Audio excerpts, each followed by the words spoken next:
안녕하세요.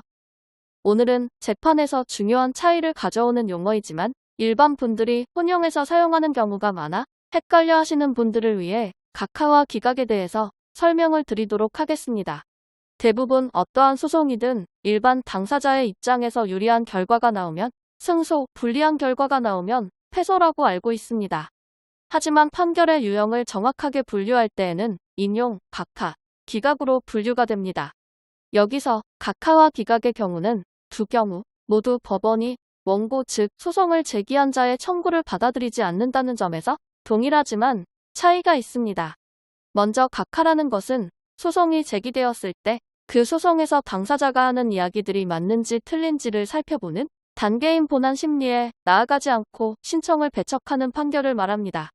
이러한 판결을 하는 이유는 실컷 당사자들의 이야기를 듣고 판사가 결론을 내려 판결을 하려고 보니 소송을 제기하기 위한 기본적인 요건이 흠결되어 있는 경우 판결을 선고할 수 없기 때문에 먼저 절차적인 요건을 구비하였는지를 검토해보는 것입니다. 그렇다고 절차적 요건이 흠결되었다고 하여 무조건 각하 판결이 나오는 것은 아니고 하자가 치유될 수 있는 경우에는 보정명령이라는 절차를 거치고 하자를 법원이 치유할 수 없는 경우에 각하 판결을 하는 것입니다. 그 외 소장에 기재되어야 할 내용이 기재되지 않았거나 잘못 기재된 경우, 위에서 말한 보정명령을 하였는데 보정을 하지 않은 경우 등이 있습니다. 소송에는 민사, 형사소송 등이 있는데요. 그렇다면 다음 각 소송의 유형에 따른 각하 판결이 나오는 사유들을 살펴보도록 하겠습니다. 먼저 민사소송에서 소제기를 하는 경우 소송 요건을 갖추기 위해서는 법원이 재판권과 관할권을 가져야 하고 당사자가 현존하고 당사자 능력과 당사자 적격을 가져야 하며 판결을 받을 법률상의 이익이나 필요가 있어야 합니다. 또한 지방법원은 단독 판사와 합의부 사이에서 사건의 종류에 따라 어떤 것을 담당할지를 결정하는데 소송 목적의 값이 2억 원을 초과하는 사건, 소송 목적의 값을 계산을 할 수 없는 경우 또는 재산권이 아닌 것을 소송의 목적으로 하는 경우에도 역시 합의부가 재판을 담당합니다.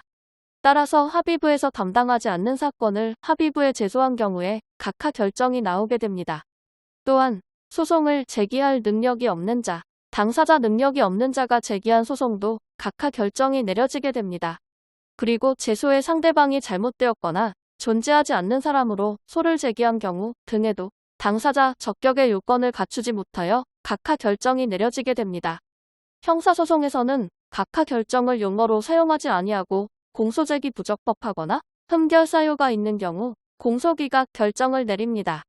요즘 전자소송 등의 도입으로 인해 당사자들이 변호사 비용 지출 등을 걱정하여 본인 스스로 소송을 진행하는 경우가 많아지며 절차적 요건을 구비하지 못하여 억울한 일이 있어 소송을 제기하였음에도 본안심사에 나아가지 못하고 판사의 판단을 받아보지 못한 채 각하 판결을 받는 경우가 상당합니다. 물론 각하 판결을 받았다고 하여 다시 소송을 제기하지 못하거나 그렇지는 않습니다. 다만 제소 기간에 제한이 있는 경우 등에는 기간을 도과할 우려가 있고 여러 면에서 두 번 소송을 해야 하는 번거로움이 있기 때문입니다. 따라서 효율적인 소송 절차를 위해서는 법률 전문가의 도움을 받는 것을 추천드립니다. 오늘은 각하와 기각에 대해 알려드렸습니다. 감사합니다.